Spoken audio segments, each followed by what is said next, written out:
함께 서로 인사하겠습니다. 반갑습니다. 한 번 더 인사하겠습니다. 존경합니다. 우리 예배의 자리를 갈수록 지키기 힘든데 그 예배의 자리를 지키신 여러분들을 사랑하고 또 존경합니다. 오늘 우리에게 주신 하나님의 말씀을 같이 함께 보도록 하겠습니다. 신약 성경 누가복음 2장 8절에서 10절의 말씀입니다.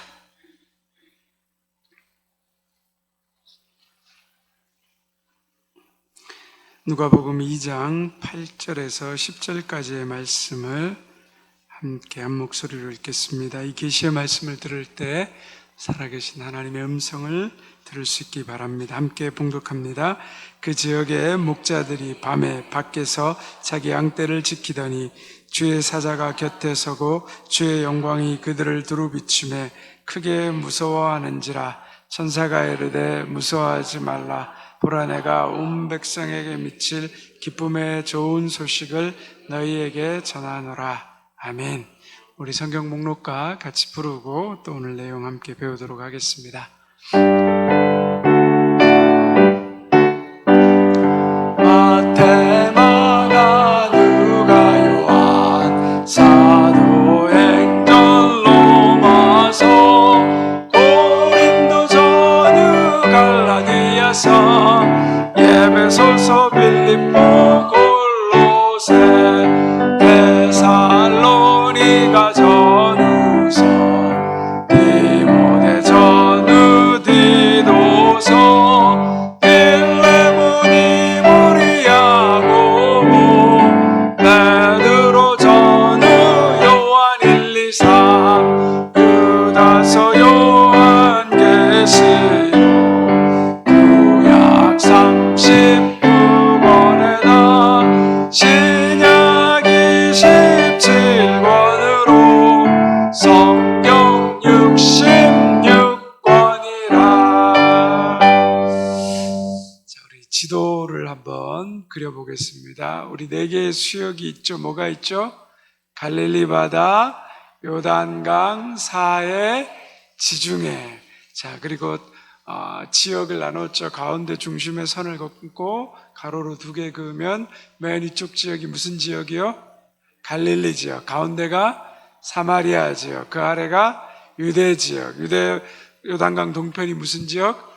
베레아 지역. 그 위에가 데가볼리 지역. 10개의 도시가 모여있다. 로마의 도시들이 모이는 데가볼리 지역이다 했습니다. 우리 갈릴리 지역에 우리가 3개 중요한 도시들을 기억하기로 했죠. 뭐였죠? 갈릴리 호수 중앙에 예수님의 사역의 베이스 캠프인 가버나움, 그리고 거기로부터 65km 쭉 떨어지면 예수님께서 자라나신 곳 나사렛, 그리고 바로 거기서 한 8km 조금 더 위쪽으로 올라가면 예수님이 첫 번째, 두 번째 기적을 일으키신 가나가 있다 그랬습니다. 그리고 사마리아 지역에 우리가 가운데 요단강 쪽으로 좀 도시가 뭐가 있다 그랬죠? 외애들 도시가 수가가 있고, 그 다음에 유다 지역에 우리가 대표적인 도시 뭐가 있다 그랬죠?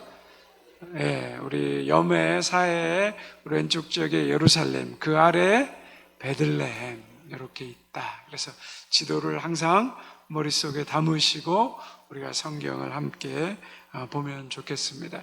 우리가 예수님의 탄생과 사생애 이번 주하고 다음 주까지, 다음 주보다 한 주 더 가야 될 것 같아요. 하다 보니까 저도 이 성경의 성지순례의 영상들, 자료들, 책들 제가 한 5, 60권 책을 이렇게 모으고 있거든요. 자료들을 쭉 참고하면서 공부하면서 그 전에 또 보지 못했던 내용들, 또 발견하지 못했던 것들, 그리고 훨씬 더 많은 성지에 관한 영상들을 보면서 우리가 조금 더 성경을 더 깊이 입체 있게, 지금까지는 그냥 말씀의 의미만을 생각했는데 지리와 현장과 역사와 더불어서 성경을 돌아보는 것들이 굉장히 풍성한 것 같습니다. 그래서 우리가 순서대로 지금 공부하고 있는 게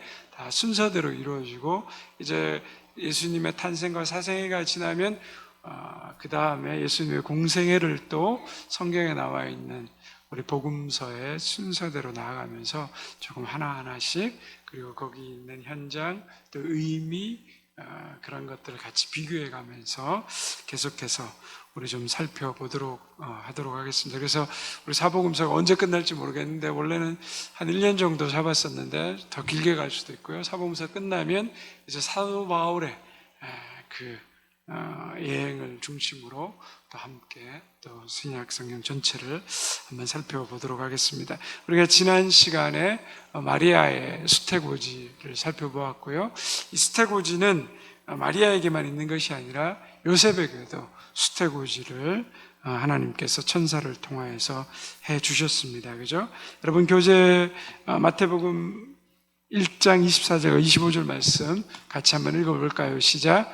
요셉이 잠을 깨어 일어나서 주의 사자의 분부대로 행하여 그 아내를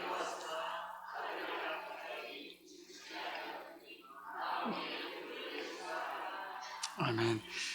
지난주에 요셉과 마리아가 나사렛에서 예수님의 그 탄생 고지를 들었다 그랬습니다. 그래서 나사렛에 가면 나사렛 수태고지교회가 있다. 그래서 이스라엘에 있는 교회 중에 가장 큰 규모를 자랑하는 교회라고 설명을 드렸습니다. 그래서 그곳에서 마리아가 천사로부터, 가브리엘 천사로부터 수태고지를 듣고, 그리고 주의 여종이오니 주의 말씀대로 이루어지이다. 즉, 내 뜻과 내 생각과 다르지만 내 뜻을 이루려고 하지 아니하고 하나님의 뜻을 이루는 그러한 사람이 되겠다라는 고백을 들었습니다. 오늘 그 요셉도 동일한 선상에 있습니다. 나사렛 그 마리아의 수태고지 기념교회 바로 마당을 나가면 앞에 요셉, 성지에서 요셉을 기념하는 유일한 성 요셉 교회가 있습니다. 한번 사진 잠시만 보여주시겠습니다. 이게 성 요셉 교회의 모습이고요. 그리고 한 장 더 넘겨가면 저곳이 요셉의 가정을 이룬 것. 과거에는 대부분 이런 그 석회암 동굴 형태를 그렇게 주거지로 삼은 경우가 많았습니다. 그래서 저곳에서 요셉이 직업이 목수였잖아요. 예수 그리스도에게 그 목수일을 가르치는 그 작업장의 모습이 저렇게 현재 나와 있습니다. 이것은 어디까지나 정확한 장소는 아니고요. 성지에 가면 또 맞은편에 또 다른 그리스 정교회, 또 로마 카톨릭, 또 아르메니안 정교회가 세운 또 곳곳에 비슷한 지역에 또 교회들이 기념하고 세워져 있는 곳들이 있습니다. 마리아 수태고지 교회도 수태고지 교회가 있고, 또 그리스 정교회에서 마리아가 우물가에서 그 하나님으로부터 천사의 고지를 받았다 그래서 또 그리스 종교회가 세운 교회들이 있습니다. 어디까지나 학자들이 어느 정도 추정하고 있는 지역이라는 것. 그러나 저곳에서 예수님이 자라고 교육받고 성장했다는 것. 그래서 성지는 예수님이 우리가 성경에서 읽었던 그 내용들이 현장에서 예수님의 숨결과 예수님의 삶의 자리가 있는 곳이기 때문에 가서 보게 되면 그것이 감격스럽고 감동스러운 곳입니다. 요셉의 집터 또 이렇게 목공 작업소가 있었고, 지금도 나사렛 현지에 그 아랍인들이 많이 살고 있지만 시내 중심가에 가면 목공을 하는 150년, 200년 이어져 오는 목수들이 굉장히 많이 있다고 합니다. 나중에 이제 예수님의 사상회일 때 예수님이 30세 전까지 뭘 하고 살았냐라는 것들을 추측하면 나사렛에서 멀지 않는 거리에 세포리스라는 마을인데, 그곳이 새로운 신도시로 건축되면서 예수님이 자라면서 아버지 요셉과 함께, 나사렛은 별 볼 일 없는 동네니까 그곳에 가서 목수일을 해서 생활을 했을 거라라는 그러한 이야기도 나옵니다. 그런데 이 교회에 가면 그 교회 마당에 뭐가 있냐면, 여러분 교재도 나와 있지만 한번 사진을, 교재는 조금 흑백이라서 저게 누군 것 같습니까? 예수님의 아버지 요셉의 동상입니다. 저 동상이 아주 유명하죠. 거기 보면 어디가 좀 특이해 보이죠? 무릎이 번들번들 됩니다. 왜 저럴까요? 사람들이 하도 무릎을 만져가지고 성지순례 가서 요셉교회 간 사람들이 저 무릎을 다 만져가지고 저렇게 색깔이 동상 같은 데 보면 많이 만진 데 보면 반짝반짝 하잖아요. 그래서 속설에는 저 요셉 동상의 무릎을 만지면 관절염이 고쳐지더라. 성지에 가면 실제로 어떤 그런 치유의 뭐 이런 교회들이 그런 것들이 좀 많이 있습니다. 근데 사람들이 또 성지 가면서 그 좀 하나님의 영이 더 강한 곳이라고 생각을 하니까 그런 이야기들도 하는 것 같습니다. 근데 대부분의 사람들이 요셉 동상의 앞면만 보고 지나가죠. 근데 정말 중요한 것은 요셉 동상의 뒷면입니다. 이미지 한번 보여주실까요? 자, 저게 요셉이 앉아 있는 그 동상의 뒷면인데 그 아래에 뭐가 보이시나요? 여성의 모습이 보이죠. 그 여성이 누굴까요? 네, 마리아입니다. 마치 요셉의 동상이 그 마리아를 품고 있고 숨겨주고 있고 가려주고 있는 듯한 그 모습이 저 동상 가운데 나타나고 있습니다. 요셉이 약혼한 마리아가 관계도 가지지 않았는데 임신했다는 소식을 들었을 때 얼마나 배신감이 들었을까요? 그리고 얼마나 많이 고민했을까요? 당시의 관습으로는 뭐죠? 처녀가 정혼한 남자가 아닌 다른 사람과 임신을 했다 그러면 그건 돌에 맞아 죽는 거였거든요. 그러니까 요셉의 입장에서는 굉장히 고민이 많았을 겁니다. 꼴똘했을 거예요. 그런데 성경에 보면 요셉은 뭐죠? 의로운 사람이라 그러거든요. 그래서 그가 고민한 끝에 뭐죠? 마리아에게 최대한 피해가 가지 않고 파혼하기로 결심했습니다. 그런데 그렇게 골똘하게 생각하던 중에 하나님께서 천사를 보내서 요셉에게 어떻게 말씀하십니까? 마리아가 임신한 것은 불륜을 저질러서 그런 것이 아니라 하나님의 성령에 의해서 이 온 세상을 죄에서부터 구원할 예수 그리스도를 성령에 의해서 보내주셔서 잉태하게 된 거라는 것을 말해주고 있습니다. 만약 우리에게 이런 일이 일어났다면 여러분 어떻게 하시겠습니까? 나와 약혼한 사람이 나랑 관계없이 임신했습니다. 그런데 어느 날 천사가 나타나서 성령으로 잉태한 것이니까 그 여인을 받아들이라고 말하면 여러분 어떻게 하시겠습니까? 천사가 직접적으로 내 앞에 나타난 것도 아니고 뭐죠? 꿈에서 본 거죠. 그러면 흔히들 어떻게 할까요? 개꿈이다 이런 쌍. 안 그래도 기분 나빠 죽겠는데 이런 개꿈까지 꾸고 이렇게 하시지 않겠습니까? 그런데 요셉은 그렇게 하지 않았죠. 우리가 읽었던 마태복음 1장 24절과 25절에 보면 요셉이 잠을 깨서 일어나서 주의 사자대로 주의 사자의 분부대로 아내를 데려왔다라고 말하고 있습니다. 전에 한번 주일 설교 시간에 듣는 예화인데 과거에 연예인 교회 할 때 고 구봉서 장로님이 성경 공부하고 있는데 이 마리아가 임신했다는 것, 동정녀를 가졌다는 것에 대해서 성경 공부하는 가운데 한 사람이 집요하게 그 성경 공부 인도하는 하영조, 그때는 전도사님이었다 그래요. 질문을 했다는 거죠. 어떻게 처녀가 임신할 수 있으며, 그리고 어떻게 요셉이 그 여자를 자기 애도 아닌데 그 마리아와 그 아이를 받아들일 수 있는가? 이거 도저히 안 믿어진다라고 막 따지고 계속해서 질문하면서 뭐죠? 성경 공부를 방해를 했다는 거죠. 안 되게. 그랬더니 구봉수 장로님이 뭐라고 말했다고요? 지서방이 괜찮다는데 왜 네가 지랄이냐고. 지서방이 괜찮다는데 왜 네가 지랄이냐고. 그렇죠? 상식적으로, 그리고 합리적으로, 이성적으로 불가능한 일이라는 거죠.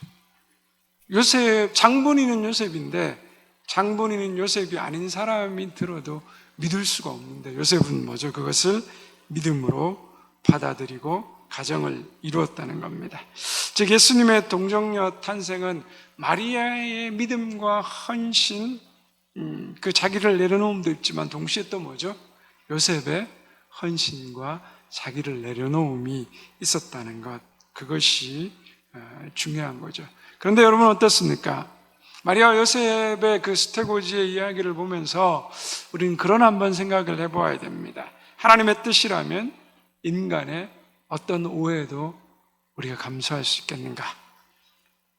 하나님의 뜻이라면 세상의 멍야도 버릴 수 있겠는가? 얼마나 창피하고 수치스러운 일인지 모른다는 거죠. 그리고 고통과 비난도 상관하지 않겠냐? 얼마나 사람들의 손가락질과 수군거림이 많았겠습니까? 하나님의 뜻이라면 내가 바라는 것이 아니고 내가 원하는 것이 아닌데 우리가 그대로 순종할 수 있겠는가? 우리는 요셉과 마리아의 이 삶을 보면서 우리는 그것들을 깊이 생각해야 됩니다. 요셉의 선택과 마리아의 선택은 순간의 희생이 아니었고 여러분 일생의 뭐죠? 하나님의 뜻에 자신을 바쳐 버리는 겁니다. 하나님께서는 오늘도 바로 이러한 사람들을 통해서 하나님의 뜻을 이루어 간다는 거죠. 우리는 내 뜻이 이루어지기를 갈망합니다. 처음에 요셉도 그랬죠. 그러나 자신을 향한 하나님의 뜻이 분명해지자 뭐죠? 자신의 뜻을 내려놓고 하나님 뜻에 전적으로 순종하며 하나님 뜻에 자신의 인생을 맡기게 됩니다. 하나님의 뜻을 이루는 인생은 여러분 우리가 꽃길이라고 생각할 때가 많은데 우리는 예수님을 믿으면 영광의 길만 생각하는데 예수님을 믿는 길은 뭐죠? 부활의 영광이 있기 전에 반드시 뭐가 있어요? 십자가의 고난이 있는 거죠. 그래서 예수님을 따르는 길이 뭐죠? 자기 십자가를 지고 나를 쫓으라는 거예요. 자기를 부인하고 자기 십자가를 지고 나를 부인하지 않으면 하나님의 뜻을 내가 받아들일 수가 없는 거죠. 내 십자가를 지지 않으면 그 주님 가신 길을 쫓아갈 수 없다는 것을 성경은 우리에게 분명히 말하고 있습니다. 십자가의 길은 거친 길이고 십자가의 길은 가시밭길 길이고 십자가의 길은 고통과 눈물과 아픔이 있는 곳인데 그런데 우리가 그 십자가의 길을 가기로 선택하고 결단하면 하나님은 어떻게 하셔요? 우리에게 그 길을 갈 수 있는 은혜와 힘을 주신다는 거죠. 그래서 그 길을 가보지 않으면 알 수 없는 하나님의 기쁨과 평강이 우리에게 임하게 된다는 겁니다. 오늘도 저와 여러분이 내 뜻이 아닌 하나님의 뜻을 생각하고 그 하나님의 뜻이 우리 인생 가운데 분명해지면 그 하나님의 뜻을 이루는 일에 우리의 삶을 드릴 수 있는 그런 믿음의 사람들 되시기를 바랍니다.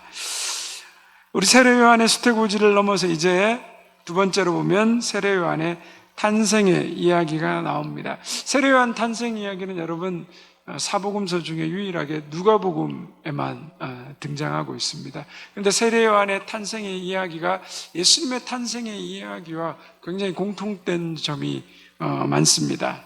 뭐냐 하면 수태고지를 받는 것도 동일하고요. 그리고 그 이름을 부모가 짓지 않습니다. 천사가 짓는 것도 동일하고요. 그리고 8일 만에 할례 받는 이야기도 나오고 있습니다. 세례요한은 태중에서 주님을 영접하고 그리고 주님을 예비하는 삶을 살면서 복중에서 뛰어놀았습니다. 그리고 세례요한은 죽을 때까지, 태어나면서 죽을 때까지 어떻게 했죠? 예수님을 드러내는 삶을 살도록 부름받았고 그 일을 위해서 자신의 인생을 드리게 됩니다. 나중에 뒤에 가면 우리 세례요한이 나올 때 조금 더 구체적으로 다루겠지만 중요한 것은 무엇입니까? 우리의 인생의 방향이 뭐죠? 내 이름을 드러내고 내 영광을 드러내는 것이 아니라 예수 그리스도로 하나님의 자녀로 부름받으면 바로 누구의 이름을 드러내는 인생이 되어야 된다는 거죠? 나의 영광이 아닌 하나님의 영광, 예수 그리스도의 영광을 드러내는 인생이 되어야 된다. 세례 요한의 그 인생의 포커스는 바로 그걸 향하고 있습니다.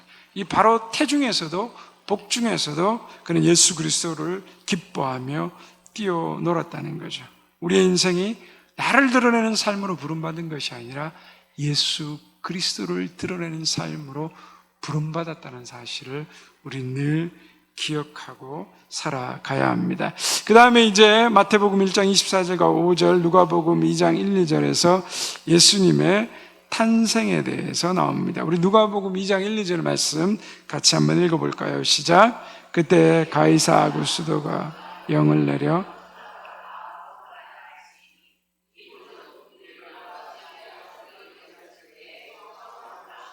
네. 가이사 아구스도가 영을 내려서 천하로 호적하라고 해서 마리아와 요셉이 본적진 베들레헴으로 가서 호적하게 됩니다. 학자들의 내려오는 어떤 구전의 설에 의하면 보통 이 당시에는 그 가족 중심의 사회였고 가족 단위로 마을을 이루고 살았기 때문에 보통 태어난 곳에서 자라고 그곳을 잘 떠나지 않는다고 하죠. 그래서 마리아와 그 요셉도 그곳에서 베들레헴에서 요셉이 살았어야 되는데 요셉이 나사렛에서 살고 있다고 하는 거죠. 이거는 여러 역사학자들이 추정하는 걸로는 갈릴리가 이방의 땅으로 굉장히 과거부터 이 유대인들로부터 소외되고 멸시되었는데 이스라엘의 하스모니안 왕조가 앞에서 말씀드린 것처럼 독립하면서 이방의 땅 갈릴리를 다시 하나님의 땅으로 돌려야 된다는 그 아주 열심적인 유대인들이 있었습니다. 그래서 그 독립된 기간 동안 대대적인 이주를 갈릴리 지역으로 옮긴 거죠. 그때 아마 요셉의 부모가 그 나사렛 땅으로 이주해서 살지 않았나라는 것들을 학자들이 추측하고 있습니다. 어쨌든 중요한 것은 뭐냐? 어떤 사람은 우리의 삶이 뭐죠? 우연의 연속이라고 합니다. 우연히 태어나서 우연히 어떤 사람을 만나고 우연히 우리가 이런저런 일들을 하게 된다라고 이야기합니다. 그러나 성경은 뭐라고 말합니까? 우리의 눈에 우연히 보이는 것일지라도 뭐죠? 거기에 하나님의 필연이 반드시 있다는 거죠. 우연히 보이는 이 세상의 모든 일들이 하나님의 섭리와 계획 가운데 이루어지는 일이라는 것을 말하고 있습니다. 우리가 성경에 대표적으로 여러분 룻을 기억하시죠? 룻이 보아스의 밭에 가서 일하게 됩니다. 룻이 보아스의 밭을 알고 찾아가서 일한 것이 아니라 뭐죠? 우연히 가서 일했는데 그 밭이 뭐죠? 보아스의 밭이었다는 거죠. 근데 인간의 눈에 보기에는 우연이지만 그 뒤 배후에는 뭐죠? 하나님의 일하심이 있다는 거죠. 아합왕이 전쟁에 나가서 적의 군사들이 쏜 화살에 우연히 맞습니다. 그리고 그 자리에서 피를 흘리고 나중에 죽게 되죠. 우연인 것 같지만 어느 양병사가 그냥 활을 당겨서 쏜 것 같지만 그 모든 일 가운데는 뭐죠? 하나님의 계획과 섭리가 있는 거죠. 그것이 바로 우리 믿음의 사람들이 가진 시각입니다. 예수님이 베들레헴에 탄생하신 것도 뭐죠? 결코 우연히 이루어진 것이 아니라 하나님의 섭리 가운데 이루어졌다는 거죠. 로마의 가이사 아구스도, 황제인 아우구스투스, 옥타비아누스 제 첫 황제가 뭐죠? 호족하라고 명을 내립니다. 로마는 군대를 징집할 때 전투 가능한 자원을 미리 예측하고 그리고 세금의 징수, 효율적인 징수를 위해서 14년에 한 번씩 로마의 속국들, 모든 그 제국들을 통틀어서 호적 조사를 하게 했다라는 거죠.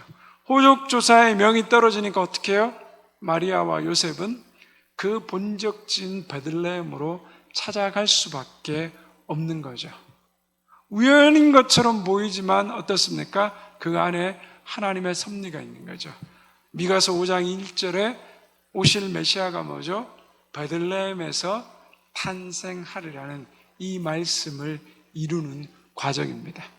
가이사 아구스도가 로마 황제가 자신의 필요에 의해서 제국을 효율적으로 다스리고 관리하고 유지하기 위해서 내렸던 명령이었죠. 가이사 아구스도는 결코 이것이 이 땅에 오실 예수 그리스도의 탄생과 관련된 일이라는 것을 전혀 알지 못합니다. 내린 겁니다. 그러나 그 배후에는 뭐죠? 하나님의 계획과 섭리와 역사가 있는 거죠. 이미 1000년 전에 예언했던 그 예언이, 성경의 예언이 그대로 이루어지고 있다라는 겁니다. 그래서 우리의 삶 가운데 우연히 일어나는 일은 없다. 하나님께서 우리의 모든 계획들 가운데 하나님의 필연을 만들어 가신다. 또 혹은 우리가 가진 자연의지로 잘못된 만남, 잘못된 선택을 할 수도 있습니다. 그러나 그 잘못된 만남, 잘못된 선택이 있을지라도 하나님은 그것을 뭐죠? 합력하여서 선을 이루시고 하나님의 뜻을 이루어 간다는 것을 우리가 기억할 필요가 있습니다. 우리는 이 일을 통해서 하나님께서 이 세상의 역사를 주관하고 계신다는 것을 우리는 좀 기억할 필요가 있습니다.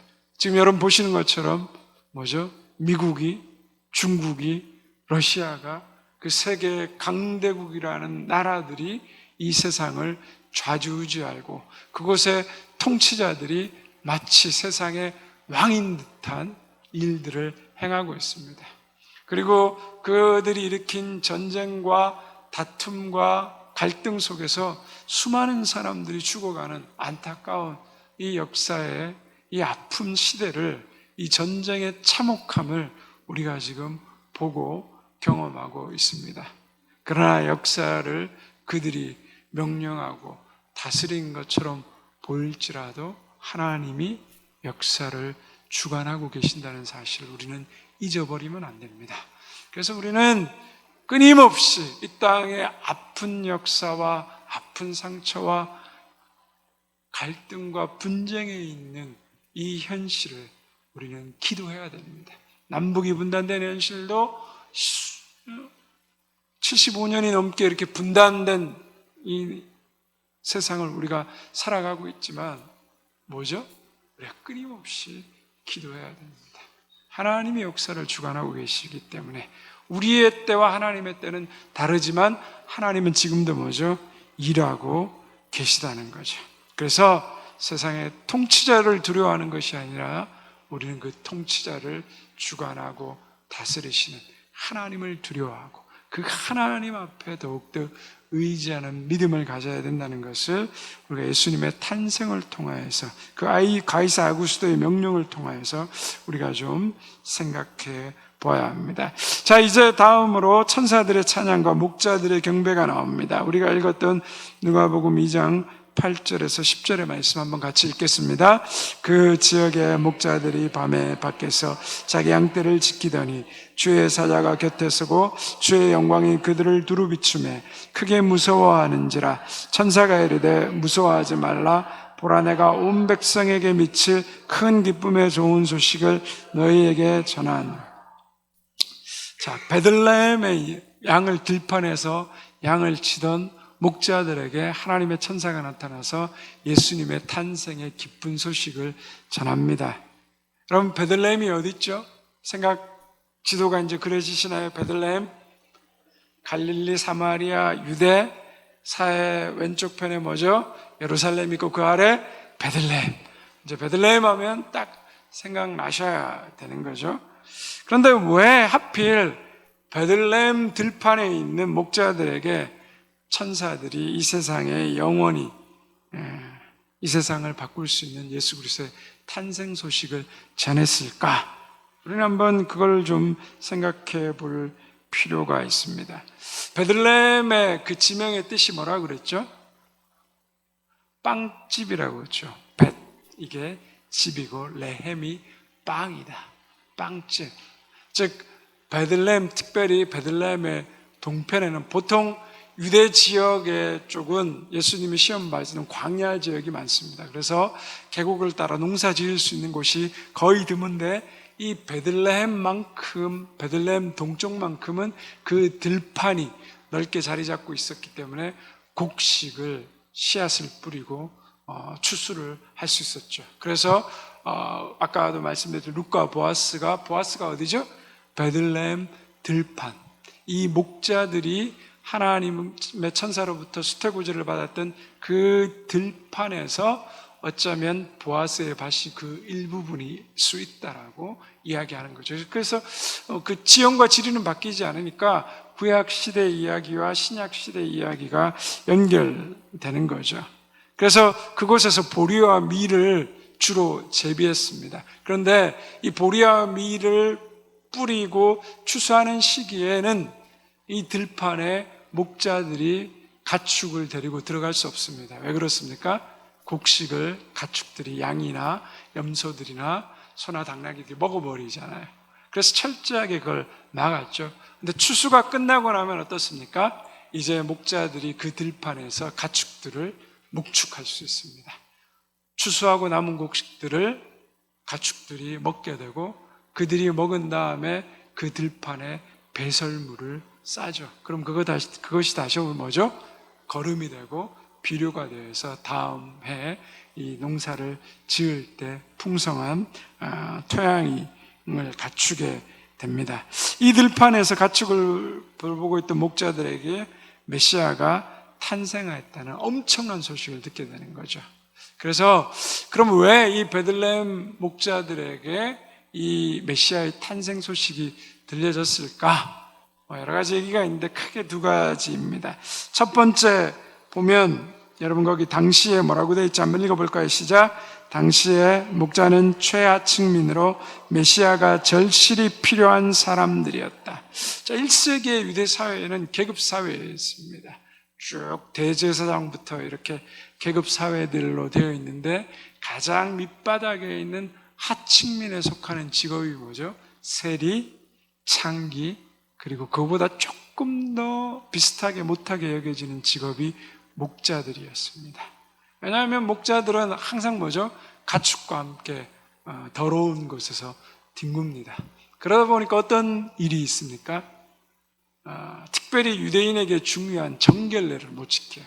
밥 먹을 때 손 씻고 부정한 것 접촉하지 않아야 되는데 목자들은 그게 안 되는 거예요. 그러니까 정통적인 율법을 중요하신 유대인들에 보면 저거는 세리와 창기와 똑같은 거예요.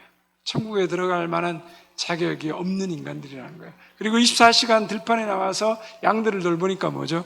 안식일을 못 지키는 거예요. 그래서 굉장한 바닥층에 있는 사람들이었습니다. 또 주인들로부터 뭐죠? 양을 맡기면 목자들이 돌보는데 주인들이 맡기는 거니까 그 중에서 양을 빼돌리는 경우가 있었다는 거죠.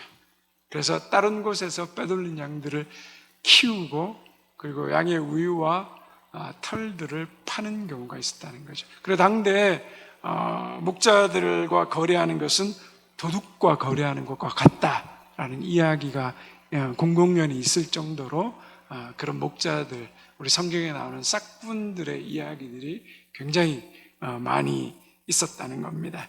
그래서 유대 법정에서는 목자들의 이야기는 증인을 세워도 증거로 채택되지 않았을 정도로 목자는 그 사회의 가장 밑바닥이었습니다. 이런 관점에서 보면 목자들은 어떤 사람들이었습니까? 가장 낮고 천한 사람들이죠. 아무도 그들을 환영해 주지 않는 사람들이었죠. 예수님이 이 땅 가운데 어떻게 오셨습니까? 가장 낮고 천한 구유에 태어나셨잖아요. 가장 낮은 자리 가운데 오셨기 때문에 가장 천박하고 가장 사람 취급 못 받던 사람들이 뭐죠? 예수 그리스도 앞에 나아갈 수 있는 거죠. 용서와 구원과 평화가 필요한 그들에게 어쩌면 예수 그리스도의 복음이 가장 먼저 들려줘야 했기 때문에 천사를 통하여서 목자들에게 그 복음의 소식이 들려졌을 것이다 라고 이야기합니다. 자, 두 번째로 뭐라고 되어 있습니까? 한번 읽어보겠습니다. 베들레헴 동편 시작.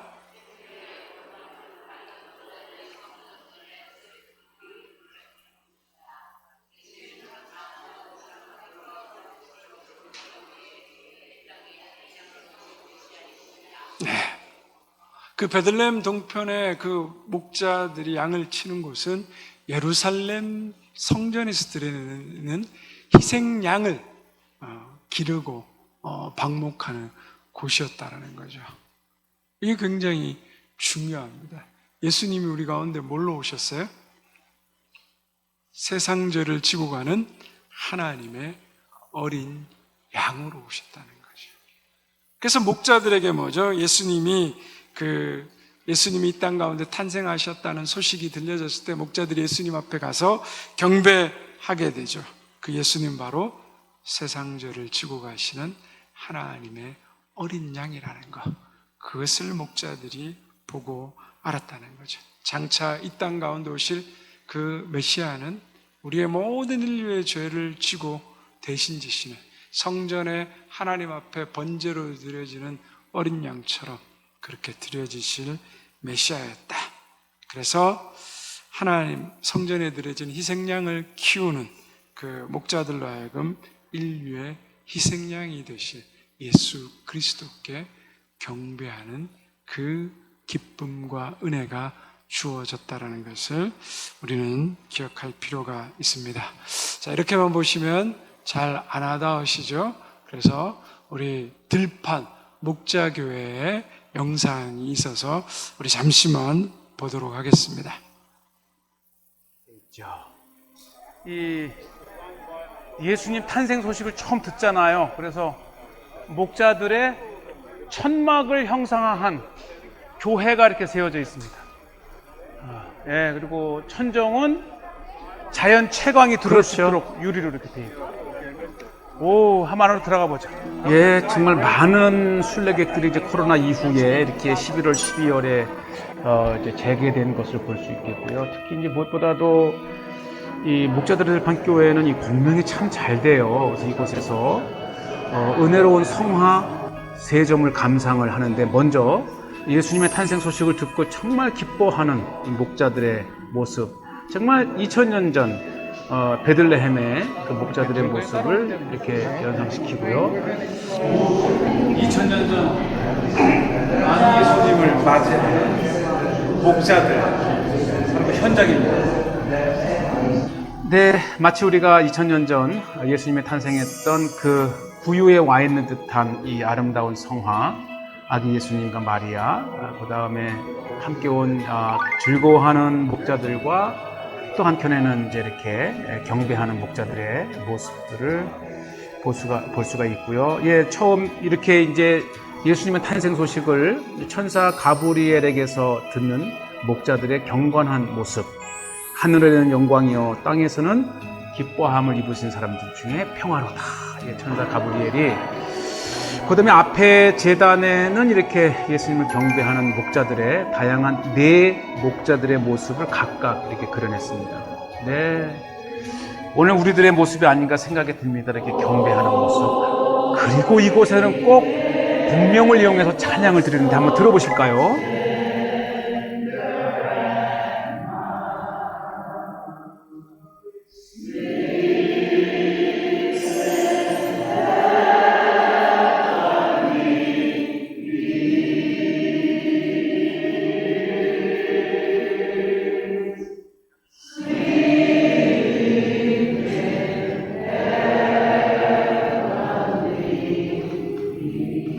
네, 정말 너무나도 감동적인 베들레헴에서 들려주는 고요한 밤, 거룩한 밤.